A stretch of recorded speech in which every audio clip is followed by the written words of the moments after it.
அன்னைக்கு பார்த்தீங்கன்னா இயற்கையில் விளைஞ்ச வளர்த்தாரு.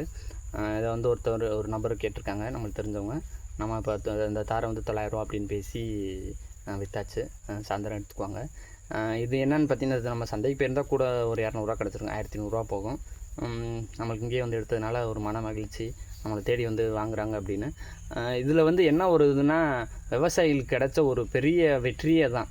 அதாவது இயற்கை விவசாயத்தில் நம்ம விளைவிச்ச பொருளுக்கு விலையை நிர்ணயம் செய்ய முடியுது அப்படின்னாலே விவசாயத்தில் நட்டம்ன்ற ஒரு பேச்சுக்கே இடமில்ல. ஒன்று. ரெண்டாவது வந்து இந்த தாருக்கு நான் எவ்வளோ செலவழிச்சிருப்பேன்னு பார்த்தீங்கன்னா, என்னோடய உழைப்பை தவிர வேறு ஒரு ரூபா கூட இல்லை. ஒரு ரூபா கூட நான் செலவழிக்கலை. அதே பார்த்திங்கன்னா இந்த தாரோடும் போகல. இதுக்கு முன்னாடி நான் ஒரு 5 தார் வெட்டியிருப்பேன். இப்போ மறுபடியும் அது பக்கத்தில் 2 கட்டை ஒரு 2-3 மாதத்தில் வந்து ஈன்றும், தார் போட்டுரும். அப்போ பார்த்தீங்கன்னா அதுக்கடுத்தும் சராசரியாக இதே மாதிரி தார் வந்துடும். அப்போ அப்படின்னு பார்த்தீங்கன்னா எனக்கு வந்து வருஷத்துக்கு ஒரு சராசரியாக அதிலேருந்து ஒரு 3 தார் வந்துக்கிட்டே இருக்குது. அப்போ நான் வந்து எந்த ஒரு உரம் உழுகலை, உரம் போடலை, அப்படின்ற எந்த ஒரு மண்ணையும் கெடுக்கலை. என்னோடய உழைப்பை எனக்கு வர்ற லாபத்தையும் நான் யாருக்கும் போய் அடுத்த ஒரு உர கம்பெனிக்காரனுக்கோ யாருக்கோ நான் போய் என்னோடய உழைப்பை போய் நான் அடுத்த ஆளுக்கு வந்து கொடுக்கல. என்னோடய உழைப்பு முழுக்க என்கிட்ட தான் இருக்கணும் அப்படின்றது என்னோட ஒரு சிந்தனை.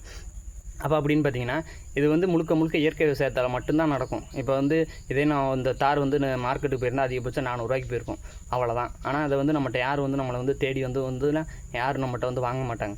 அப்போ அப்படின்னு பார்த்தீங்கன்னா இது வந்து முழுக்க வந்து இயற்கை விவசாயத்தால் மட்டுமே சாத்தியம். இதே மாதிரி தான் என்கிட்ட வந்து மலை வளையம் ஒன்று இருக்குது. இப்போ அதில் ஏற்கனவே ஒரு 3 தார் வெட்டியாச்சு. இப்போ அது பக்கத்தில் 10 கட்டை இருக்குது. அப்போ 10 கட்டையும் பார்த்தீங்கன்னா 10 கட்டையும் எனக்கு சராசரி எப்படி பார்த்தாலும் ஒரு தார் 800 ரூபா போகும். அப்போ இந்த வருஷத்தில் வந்து பார்த்தீங்கன்னா எப்படியுமே 10மே வந்து ஈன்றோம். அப்போ எனக்கு சராசரியாக அந்த ஒரு மரத்துலேருந்து அந்த ஒரு கட்டையிலேருந்தே பார்த்திங்கன்னா உனக்கு சராசரியாக ஒரு 8000 ரூபா வரையெல்லாம் வரும். அப்போ அப்படின்னு பார்த்திங்கன்னா இதெல்லாம் எதால் சாத்தியம் அப்படின்னு பார்த்தீங்கன்னா இயற்கை விவசாயத்தால் மட்டுமே சாத்தியம். இதில் வந்து நம்ம வந்து அங்கே வந்து மண்ணை வளப்படுத்துகிறது மட்டும்தான் நம்ம வேலையை தவிர அங்கே சும்மா இருக்கணும், அவ்வளோதான். நம்ம வச்சு விட்டு இங்கே என்ன வேணும், என்ன வளரணும் அப்படின்னு வச்சு விட்டு நம்ம சும்மா இருந்தால் போதும். அது வாட்டுக்கு வந்து நம்மளுக்கு தேவையானதை நம்ம கொடுத்துக்கிட்டே இருக்கணும். நம்மளும் வந்து ஒரு ஐடியில் வேலை பார்க்குற மாதிரி சும்மா நானும் விவசாயி அப்படின்னு சொல்லிட்டு நம்மளும் ஊரை சுற்றிக்கிட்டு தெரியலாம், அவ்வளோதான். இதுதான் வந்து இயற்கை விவசாயம்.